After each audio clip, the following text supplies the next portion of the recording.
Hello दोस्तों, स्वागत है आपका अभिषेक पाठशाला के इस नए वीडियो में, जहां पर आज हम जानने वाले हैं लेसन नंबर 4 के लेक्चर नंबर 8 में समझने वाले हैं एक समान चुंबकीय क्षेत्र में स्थित किसी आयताकार कुंडली पर लगने वाले बलयुग्म के आघूर्ण का व्यंजक कैसे निकाला जाता है, बिल्कुल ही आसान तरीके से। दोस्तों, जैसा कि आप जानते हैं कि आप इस चैनल पर हमारे साथ पढ़ते हैं इंटरमीडिएट की फिजिक्स और मैथ को बहुत ही लॉजिक और यूनिक तरीके से। तो उसी क्लास में हम लेक्चर नंबर 8 में आज जानेंगे बहुत ही आसान ढंग से कि एक समान चुंबकीय क्षेत्र में आयताकार कुंडली पर उत्पन्न बल आघूर्ण का व्यंजक कैसे निकाला जाता है। ठीक है, देखिए सामने ये आपको एक कुंडली दिखाई दे रही है, P Q R S A के आयताकार कुंडली बनाई गई है और इसके पास में एन और एस दो चुंबकीय ध्रुव यानी चुंबक के टुकड़े हैं जो चुंबकीय ध्रुव मान सकते हैं, रखे हुए हैं। ठीक है, अर्थात ये कुंडली जो पी क्यू आर एस है ये दो चुंबकीय ध्रुवों के बीच में रखी गई है। क्या करते हैं इसमें, इसके बाद में चित्र में दिखाया जा रहा है कि बिंदु P से करंट फ्लो हो रहा है, यानी जब उस कुंडली को हम किसी भी वैद्युत धारा के स्रोत से जोड़ देते हैं, जब इसमें करंट फ्लो होने लगती है तो इधर से धारा बह रही है और PQ, QR, RS और SP इस मार्ग से धारा आपकी चल रही है। ठीक है, समझ लीजिए आराम से। तो इसके बाद में क्या करना है हमें, ये जो आपको जो फिगर दिख रहा है, इस फिगर में क्या दिख रहा है वही आपके सामने लिखा हुआ है। सबसे पहले इसके डिफिनेशन को क्लियर करते हैं। इस फिगर में क्या है, हमें कैसे इसको एक्सप्लेन करना है, अपने शब्दों के बारे में, शब्दों में कैसे एक्सप्लेन करना है उसके बारे में सामने दिया गया है। लिखा है, माना एक आयताकार धारावाही कुंडली दो चुंबकीय ध्रुवों के मध्य रखी हुई है। दो चुंबकीय ध्रुव है NS, इनके मध्य रखी हुई है PQRS एक ये आयताकार धारावाही कुंडली है जिसमें एक समान रूप से आई धारा भेजी जा रही है। इसमें एक समान रूप से आई धारा प्रवाहित हो रही है। धारा प्रवाहित होने के कारण कुंडली के चारों ओर चुंबकीय क्षेत्र उत्पन्न होता है। जैसा कि मैंने आपको पिछली वीडियो में बताया था कि जब किसी चालक में, कोई धारावाही चालक में, या वो कुंडली हो या कोई तार हो, कैसा भी हो, वृत्ताकार हो, किसी भी आकार का हो, जब उसमें हम धारा प्रवाहित करते हैं तो उसके चारों ओर चुंबकीय क्षेत्र उत्पन्न हो जाता है। और हमने ये भी बताया था आपको पिछले वीडियो में, साइक्लोट्रॉन वाले लेक्चर में हमने आपको बताया था कि यहाँ जो चुंबकीय क्षेत्र की दिशा होती है वो होती है N से S की ओर। ध्यान दीजिए, N से S की ओर होती है चुंबकीय क्षेत्र की दिशा। ठीक है, चुंबकीय क्षेत्र की चलने की दिशा होती है N से S की ओर। तो इसमें चुंबकीय क्षेत्र जो B होगा वो होगा N से S की ओर, इधर से इधर चुंबकीय क्षेत्र जा रहा है। ठीक है, और इसके आगे क्या लिखा हुआ, जिसके कारण, यानी जब चुंबकीय क्षेत्र उत्पन्न हो जाता है जिसके कारण कुंडली एक बलयुग्म का अनुभव करती है। ये जो कुंडली आपके सामने PQRS दी गई है ये एक बलयुग्म, यानी इस पर दो बल कार्य करते हैं। वो बल क्या है, किस प्रकार कार्य करते हैं, कहां से आते हैं, इसी बात को यहां पर एक्सप्लेन किया जाएगा। तो दोस्तों बने रहिए हमारे वीडियो में अंत तक और उठाते रहिए लाभ फिजिक्स को बहुत ही आसान ढंग से पढ़ने का। ओके दोस्तों, तो चलिए अब आगे देखते हैं कि इसको कैसे ड्राइव करना है। देख लीजिए, सबसे पहले शुरू करते हैं कि मान लेते हैं ये जो कुंडली है PQRS, इसकी कुछ भुजाएं, इनकी नाप ले लेते हैं। मान लीजिए कि P और Q की जो लंबाई है वो A है। P और Q की लंबाई A है। Q से लेकर R तक की लंबाई जो दूरी है वो B मान लेते हैं। ठीक है, मान लीजिए इसकी लंबाई A है और ये वाली लंबाई या कह सकते हैं चौड़ाई B है, यानी कुंडली A और B, लंबाई गुणे चौड़ाई, A लंबाई और B चौड़ाई की एक आयताकार कुंडली है। तो क्या करते हैं इसमें, अब याद रखना है बहुत ही आसान तरीके से, जैसे कि मैंने आपको बताया था पिछले लेक्चर्स में, 7th वाले लेक्चर्स में मैंने आपको बताया था कि देखिए यहां पर धारा किस दिशा में बह रही है, प्रवाहित हो रही, इसको समझना है।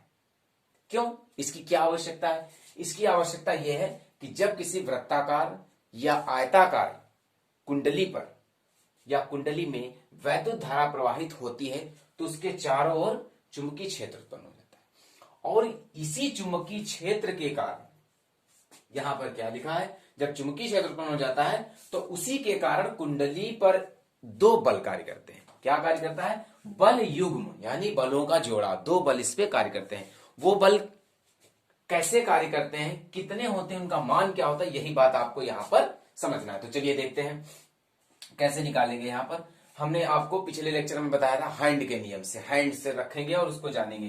तो देखिए क्या,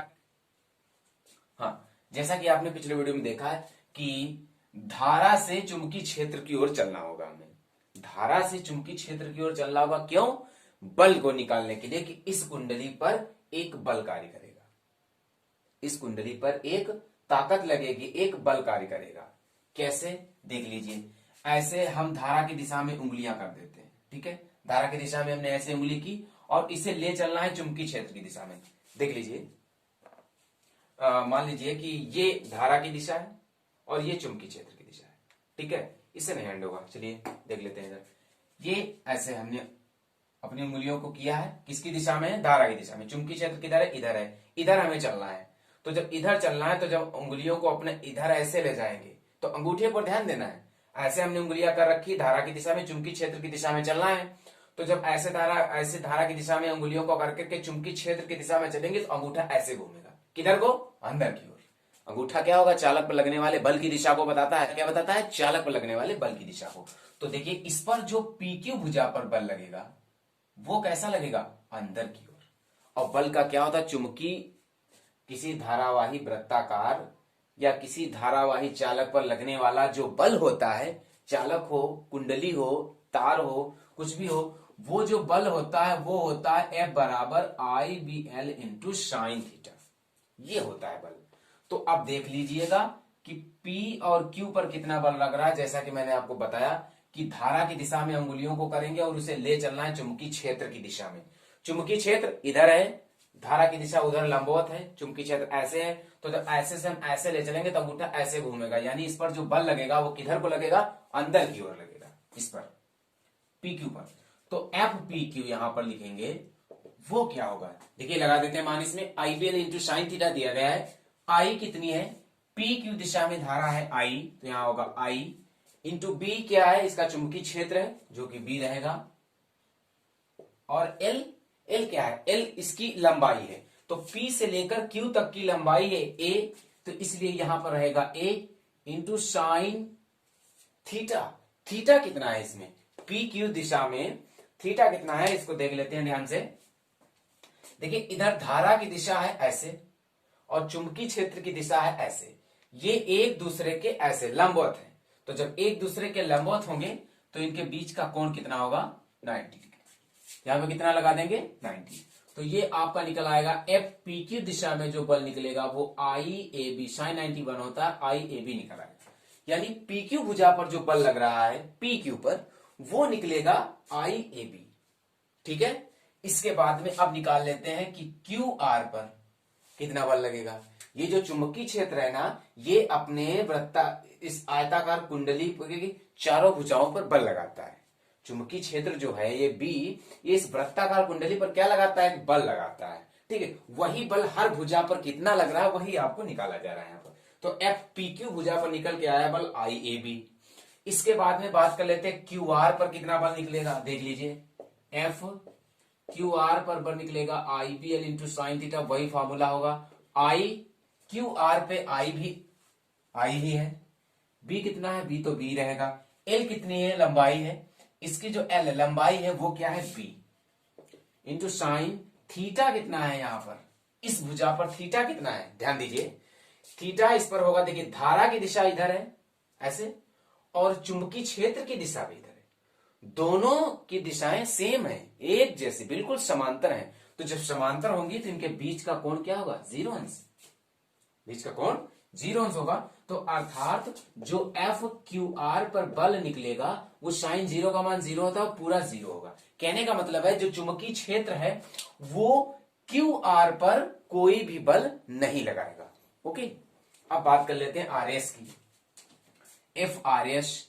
RS भुजा पर कितना बल लगेगा, IBL इंटू साइन थीटा होता है। I का मान I है क्योंकि RS भुजा पर भी धारा I प्रवाहित हो रही है। B चुंबकीय क्षेत्र B ही रहेगा। L इसकी लंबाई जो है वो A है, तो A हो जाएगी लंबाई इंटू साइन थीटा। थीटा इसका कितना हो जाएगा, ध्यान दीजिए फिर से। देखिए, धारा की दिशा नीचे की ओर है, चुंबकीय क्षेत्र की दिशा ऐसे है, बिल्कुल ऐसे जैसे इसमें था PQ दिशा में। तो वहां पर थीटा आपका 90 था, तो यहां पर भी थीटा 90 ही होगा, ठीक है। तो साइन 91 होता है। तो RS पर जो बल लगेगा वो होगा IAB, FRS equal to IAB, ठीक है। FPQ पर भी IAB लगा था और RS पर भी IAB लगेगा। इसके बाद में देख लेते हैं PS पर कितना लग रहा है बल। PS पर कितना बल लगता है, PS फॉर्मूला वही होगा IBL इंटू साइन थीटा आई, इसमें आई प्रवाहित हो रही है, बी चुंबकीय क्षेत्र है, एल इसकी लंबाई क्या है, बी लंबाई है, इंटू साइन थीटा कितना है पी एस पर, जितना क्यू आर पे था उतने पी एस पर है। भाई चुंबकीय क्षेत्र की दिशा इधर है, धारा की दिशा इधर है, तो ये एक दूसरे के प्रति समांतर है। जब एक दूसरे के प्रति समांतर है तो इनके बीच का कोण 180 होगा। जब चुंबकीय क्षेत्र और धारा की दिशा एक दूसरे के प्रति समांतर हो तो उनके बीच का कोण 180 और साइन 180 का मान 0 होता, इसलिए एफ पी एस पर जो बल लगेगा वो भी 0 लगेगा। कहने का मतलब है जो चुंबकीय क्षेत्र है वो क्यू आर और पी एस पर कोई बल आरोपित नहीं करता है, वो सिर्फ आरोपित करता है पी क्यू और आर एस पर। ठीक है, अब हमने ये तो जान लिया कि पी क्यू पर बल आई ए बी है, आर एस पर बल आई ए बी है, लेकिन इनकी दिशा क्या है ये जानना है आपको। तो देखिए इसकी दिशा कैसे होगी, जैसा कि हमने बताया कि इस पर जो बल लगेगा पी क्यू पर वो अंदर की ओर लगेगा। क्यों? क्योंकि धारा की दिशा में उंगलियां करें और उन्हें चुंबकीय क्षेत्र की दिशा में ले जाए। ऐसे चुंबकीय क्षेत्र की दिशा में ले जानी है, धारा की दिशा में उंगलियां हैं, तो ऐसे घुमाएंगे तो अंगूठा ऐसे घूमेगा अंदर को। अंगूठा कैसे घूमेगा? अंदर को। तो जब इस पर जो बल लग रहा है पी क्यू पर वो लग रहा है अंदर की ओर। ठीक है, इस पर बल जो लग रहा है पी क्यू पर वो किधर को लग रहा है? वो लग रहा है अंदर की ओर, ऐसे। ठीक है, और जब अंदर की ओर बल लगता है तो कैसे में लगता है? क्रॉस में लगता है। इस पर जो बल की दिशा होगी यहां पे बना दीजिए क्रॉस। इसके बाद में आरएस पर किससे लग रहा है? आरएस पर देख लेते हैं। धारा की दिशा नीचे को है, ध्यान देना है आपको। नीचे उंगलियां करेंगे ऐसे, ऐसे कर दी, और इसे चुंबकीय क्षेत्र की दिशा में ऐसे ले जाएंगे तो ऐसे है उंगलियां, और ऐसे जब हम ले जाएंगे तो अंगूठा हमारा ऐसे घूमेगा, यानी बाहर की ओर। अंगूठा कैसे रहेगा? बाहर की ओर। तो इस पर जो बल लग रहा है आरएस पर वो किधर को लग रहा है? बाहर की ओर। और जो बाहर की ओर बल लगता है वो कैसे में लगता है? डॉट में। ठीक है, यानी इस पर जो बल लग रहा है वो किधर को लग रहा है? बाहर की ओर लग रहा है, ऐसे। कहने का मतलब है कि हम ये कह सकते हैं कि इस पर बल पी क्यू भुजा पर अंदर की ओर और आर एस भुजा पर बाहर की ओर। तो कहने का मतलब है पी क्यू पर अंदर की ओर और आर एस पर बाहर की ओर। तो इस प्रकार ये जो आयताकार कुंडली है ये क्या करती है? ये एक बलयुग्म का अनुभव करती है। कुंडली क्या करती है? एक बलयुग्म का अनुभव करती है, यानी इस कुंडली पर दो बल लगते हैं। कैसे? एक दूसरे की विपरीत दिशा में, एक बाहर की ओर एक अंदर की ओर। तो इस प्रकार कोई भी कुंडली है तो वो वृत्ताकार मार्ग पर यानी वृत्ताकार रूप में घूम सकती है, घूमने की प्रवृत्ति रखती है। और जब कोई कुंडली पर दो बल एक साथ घूर्णन गति का अनुभव कराते हैं तो वहां पर बनता है बल आघूर्ण। वहां पर क्या बनता है? बल आघूर्ण बनता है। ठीक है, तो बल आघूर्ण बनता है। तो बल आघूर्ण को जैसा कि बताया गया है आप जानते हैं कि इसे टाउ से व्यक्त करते हैं, और इसका फॉर्मूला होता है टाउ बराबर बल क्रिया रेखाओं के बीच की लंबवत दूरी। दोनों बलों के क्रिया रेखाओं के बीच की लंबवत दूरी। तो टाउ बराबर, यहां पर हम देख रहे हैं जो बल है वो एफ है, क्रिया रेखाओं के बीच की जो दूरी होगी वो क्या होगी, इसे समझना बहुत इंपॉर्टेंट है। ये कैसे निकलेगा चलिए देख लेते हैं, आराम से देखिए, कोई समस्या नहीं। ये जो एफ है ये क्या है? बल है। हम देख रहे हैं कि इस पे दो ही भुजाओं पे बल लग रहा है, पी क्यू और आर एस पर। पी क्यू पर आई ए बी, आर एस पर आई ए बी, दोनों पर बराबर बल है। चाहे आप ये ले लीजिए चाहे आप ये ले लीजिए, दोनों का मान सेम है। लेकिन इनके क्रिया रेखाओं के मध्य की जो लंबवत दूरी होगी वो कैसे होगी, वो ध्यान दीजिए। देखिए क्रिया रेखाओं की मध्य की लंबवत दूरी जो देखेंगे वो हम जब टॉप व्यू से देखेंगे, यानी क्यू आर से जब हम देखेंगे ऐसे, तभी देख पाएंगे जब ऐसे देखेंगे। ठीक है, तो जब हम टॉप से देखेंगे, ऊपर से देखेंगे, तो हमें क्या दिखाई देगा? हमें एक बल इधर को अंदर की ओर लग रहा है और एक बल बाहर की ओर लग रहा है, एक अंदर की ओर लग रहा है एक बाहर की ओर लग रहा है। तो ऐसे दिखाई देगा हमें। ऊपर से जब हम टॉप से देखेंगे तो ये हमें कौन सी भुजा दिखाई देगी? Q R. इसकी डिस्टेंस क्या है? बी। ठीक है, एक बल कैसे को लग रहा है? एक अंदर की ओर लग रहा है और एक बल लग रहा है बाहर की ओर। क्रिया रेखाएं ये होती हैं ऐसे, ऐसे प्रदर्शित की जाएंगी। तो ये क्रिया रेखाएं आपकी हो गई, और क्रिया रेखाओं के मध्य की लंबवत दूरी, तो इनके बीच की लंबवत दूरी कितनी होगी? बी होगी। तो क्रिया रेखाओं के बीच की लंबवत दूरी क्या लगा देंगे? बी लगा देंगे। तो यहां पर हो जाएगा टाउ बराबर एफ, एफ की वैल्यू है I A B, I A into B. तो यहां पर टाउ बराबर आई ए बी को पास में कर लेंगे इंटू बी। ये जो ए बी है यहां पर ध्यान देना है, ए और बी क्या है, इस आयताकार कुंडली की लंबाई और चौड़ाई। तो लंबाई इंटू चौड़ाई यानी ए इंटू बी लिखा है, यानी लंबाई इंटू चौड़ाई लिखा है। ये फॉर्मूला होता है क्षेत्रफल का, और क्षेत्रफल को लिखते हैं ए से। तो ए बी की जगह पर हम कैपिटल ए लिख सकते हैं। तो ये आपका बन जाएगा टाउ बराबर आई ए बी। ये हो जाएगा किसी वृत्ताकार, किसी चुंबकीय क्षेत्र में आयताकार कुंडली पर उत्पन्न बल आघूर्ण का व्यंजक, टाउ बराबर आई ए बी। ठीक है, यदि इसी कुंडली पर ध्यान देना है, यदि इसी कुंडली पर एन फेरे लगे हो, अगर एन फेरे लगे हैं तो क्या होगा, जब एन फेरे लगे हैं तो यहां पर बस एन से मल्टीप्लाई हो जाएगा, एन आई ए बी।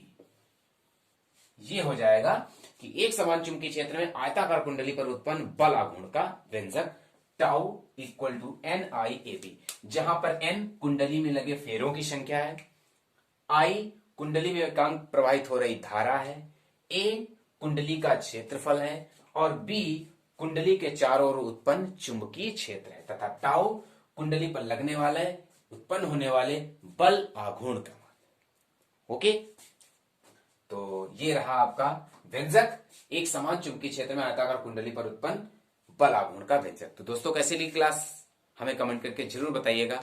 यदि मेरा लेक्चर्स, मेरी क्लास आज आपको पसंद आई है, मेरे द्वारा बताया गया क्वेश्चंस आपके लिए परफेक्टली क्लियर हुआ है, तो मेरे चैनल को लाइक, सब्सक्राइब अपने साथियों के साथ जरूर शेयर कीजिए। उनसे बताइए कि वो हमारे चैनल पर विजिट करके पा सकते हैं फिजिक्स और मैथ को बहुत ही आसान ढंग से पढ़ने का मौका। ओके दोस्तों, फिर मिलते हैं आपको नेक्स्ट क्लास में कुछ इंपॉर्टेंट टॉपिक के साथ। तब तक के लिए बने रहिए हमारे साथ, हमारे चैनल पे। थैंक्स।